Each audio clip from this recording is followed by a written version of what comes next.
Hey everybody, welcome back to my channel. I am so excited to be back in the kitchen today. I have made some recipes this week that all utilize shredded chicken. So you can either do like leftover chicken that you have, rotisserie chicken, or make the shredded chicken yourself. I'm gonna show you how I like to make mine in the crock pot. And what I love about this is that you can make the shredded chicken in the beginning of the week and then utilize it throughout the week in different recipes. And it makes it a lot quicker and simpler. I have shared one other video a while back on my channel utilizing shredded chicken. Like there were 3 different recipes, I believe, all utilizing shredded chicken that I really enjoyed, but I wanted to make something that was a little bit healthier. All of these are so quick and easy to make, use very minimal ingredients, which I also love, so they're very budget friendly. So let's go ahead and get on into the recipes. Okay, so I'm gonna need some shredded chicken for dinner tonight, and I decided to just double up the amount that I need so that way I have some shredded chicken prepped for another recipe for lunch this week. So I'm just gonna make this in the crock pot. I've done this before. I'm just gonna put my chicken breast in. You can add in like chicken broth, vegetable broth, whatever you want, but I'm gonna add in just a little bit of water. And then I'm just going to season it with some salt, pepper, onion, and garlic powder. Pretty basic seasonings because I don't want to add too much of like a strong flavor to it because I want to be able to use it like in different applications. So just like the basics, like I said, the onion, garlic, salt, and pepper. And then I'm gonna turn this on low for about 3 to 4 hours until it shreds apart easily. And then we will have it for our dinner tonight. And then also, like I said, I'll have it to use in another recipe for meal prep for lunches.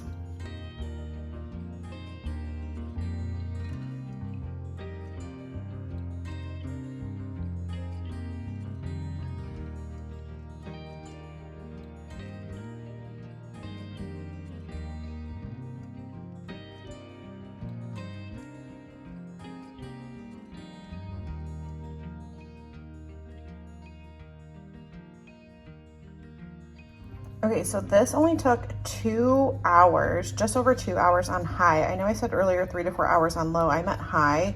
But for the amount of chicken I had, it only took 2 hours. I wanted to check it. I didn't want to let it go too long because it'll start to get tough, at least I think so, in the crock pot when I cook it like this, if I let it go too long. So I went ahead and shredded it up, and then now I'm just gonna go ahead and put it on the keep warm function until we are ready to make dinner tonight.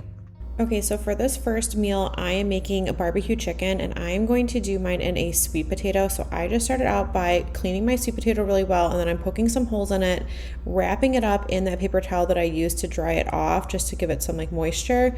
And then I just pop mine in the microwave for about 5 minutes. Okay, so I went ahead and separated the chicken that we want for tonight's dinner into this bowl, and all I'm gonna do is add our favorite barbecue sauce, which is Sweet Baby Ray's. You can use whatever your favorite is. They have a really good sugar-free option as well that we tried and really liked. This is just the regular one because I got a really good deal at Costco. They have like 2 for like $5 or $6 of the big bottles, which is crazy. And just toss it together, and that is all you need. And obviously you can eat this many different ways. My husband is going to eat it as a sandwich, but I'm going to have it in that sweet potato that's in the microwave right now, and then dinner will be ready. I also decided to dice up a little bit of red onion. I had this on hand. It really needed to be used up, and I actually use it throughout the rest of this video. So if you don't like onion, just leave it out. But I just took a little bit of it and sliced it up so that way I had it to go on top of my barbecue chicken with the potato, and then I was ready to get everything plated up. Okay, so for my size sweet potato and just one in the microwave, it took 5 minutes. The reason I did it in the microwave is I don't eat the skin on the sweet potato. If it was a regular potato, I do, so I'd cook it either in the oven or the air fryer to get that skin nice and crispy. But I don't need to do that with this because I'm not eating the skin. And it is very hot.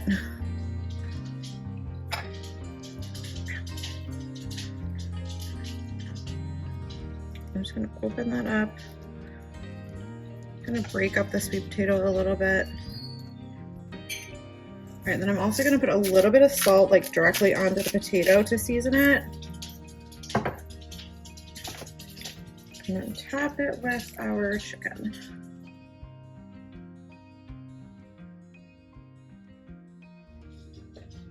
And a little bit of the red onion because I love red onion with barbecue.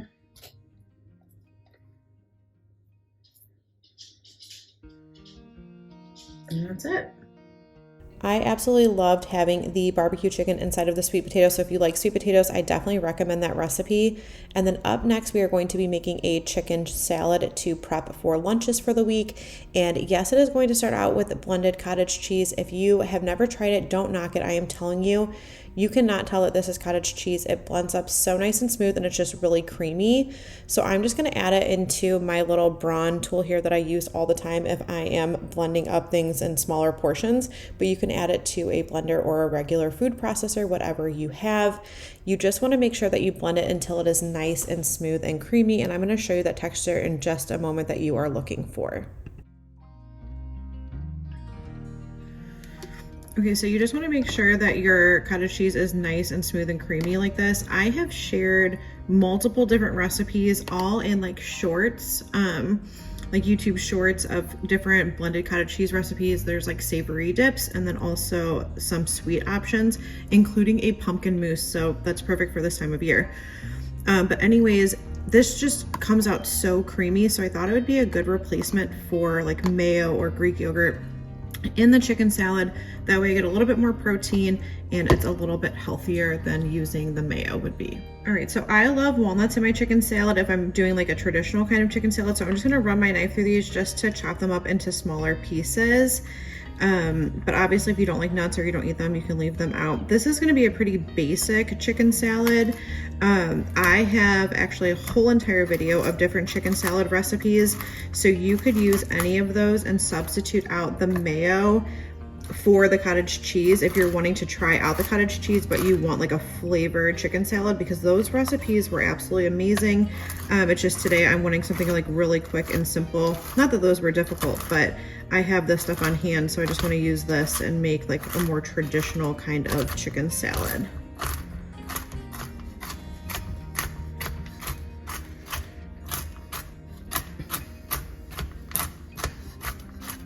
Okay, so I have my shredded chicken in the bowl and I added my walnuts to it as well. So to that, I'm also gonna add in a little bit of red onion, which I don't normally put in my chicken salad. I love onion, but not usually in like potato salads or chicken salads that much. But I had some of this left over, so I'm just gonna add a little bit to start and see if I wanna add more.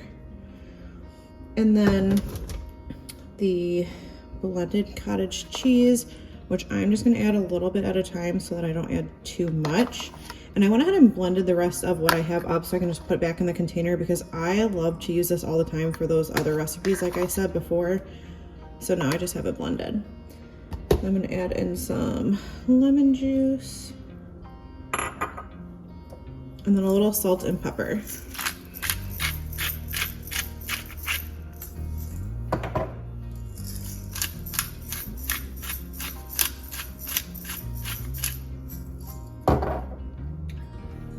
I'm also going to add a touch of garlic powder, keeping in mind that I added the seasonings to the chicken while it was cooking. Not enough to like overpower it, but there are seasonings in there.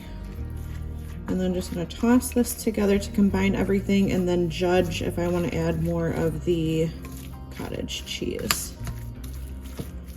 I cannot wait to try this, and if it's good, I cannot wait to try those other chicken salads that I made in that video, because I loved all of them. So if I could make it a little healthier by doing the cottage cheese instead of mayo, oh my gosh, I cannot wait. All right, I want a little bit more based on my preference of how I like my chicken salad. I could not believe how amazing this tasted. This was such an easy to swap. I really highly recommend giving it a try if you are looking for a healthier option to mayo. Okay, now I'm gonna serve this for lunch with my favorite crackers. I'll show you in a second. Obviously, you can eat this as like a regular sandwich. You can eat it by itself, lettuce wrap, whatever you prefer. But I'm gonna go ahead and get this plated up because I am ready for lunch, and then I'll have the rest prepped so I can have this for lunch another like day or two in the week. Okay, so I went ahead and got this plated up. These are the crackers that I've really been enjoying. They're really like clean ingredients. They're gluten-free, and they're just like healthier for you ingredients. So I like to eat it with these, but I'm gonna go ahead and have some lunch. I really hope that you guys try this one.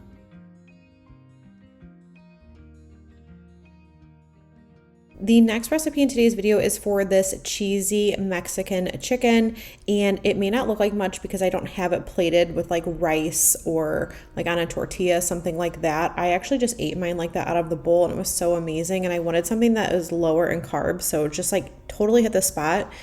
And this is so easy to do, especially with that prepped chicken. So all I'm going to do is slice up part of a green bell pepper. Based on the amount that I was making, I only needed part of it.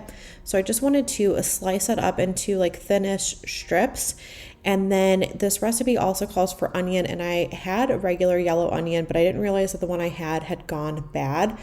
So I ended up using the rest of that red onion that I had from the previous recipes, and it turned out really well. So if you don't have something on hand, it's okay. Just make do with what you have. But I'm just going to take those with a little bit of olive oil into my pan and just cook them down until they get nice and tender. I like for vegetables like this to be like really like soft and kind of caramelized. I know a lot of people like their fajita style vegetables to have a little bit of texture to them, like a little bit of a crunch. If you do, then just stop cooking them sooner than I did. But I like to really cook them down. And then once they get to the texture that I prefer, all you're going to do is season this with a little bit of garlic powder. And then you're also going to go in with some Worcestershire sauce. So I did the garlic powder first, just kind of sprinkled it over, gave it a stir just so that wouldn't like burn on the bare parts of the pan. And then I went in with the Worcestershire sauce, and that gave such a depth of flavor to this dish. So I do recommend it. I know I shared, I think it was in my last video, I was out of Worcestershire sauce, so I use soy sauce, and that works too. So if you have that and you don't have Worcestershire, you could do that, or like coconut aminos. And then also this recipe called for mushrooms, which I would have loved, but my husband is not a mushroom fan, so I did leave them out. But if you like them, you want to cook them with your other vegetables. But once you add that Worcestershire sauce in there, I didn't even measure. I just kind of went until it looked good to me. And then I'm just going to go ahead and give that a stir. And then I let this like reduce down and basically let most of that Worcestershire sauce kind of start to evaporate and then just kind of like soak into those vegetables. And then all you're going to do after that is add on your Mexican cheese. And I'm going to show you a clip after this of the brand that I use, because I sent my husband to the store and he picked up a different kind than we had tried before, and it was absolutely incredible. Now the recipe, and I will have this recipe linked down below for you, does say to heat up the cheese in the microwave, but I went ahead and just put it into the pan cold because why waste a dish and get it dirty. But before I did that, I just wanted to add that shredded chicken that I had left over into the pan just to start warming it up before going in with the cheese sauce. And then it just melted beautifully and we were ready for dinner. My husband did have his over rice, and I think he may have even like mixed in the rice and put some of it into a tortilla and loved that. He said once he tried it that he loved it and it would be perfect for kind of like a stuffed burrito type of an application. And like I said, I just had mine as is and it was absolutely incredible. So easy to make. And again, if you're looking for something that's like kind of comforting, you love Mexican food and you want something low carb, if you do it in this kind of application, then it is the perfect recipe for you. Thank you so much for joining me today. I really hope that you enjoyed seeing these quick and easy recipes. If you haven't done so already, I would love it if you would subscribe and join my YouTube family, and I will see you in the next video.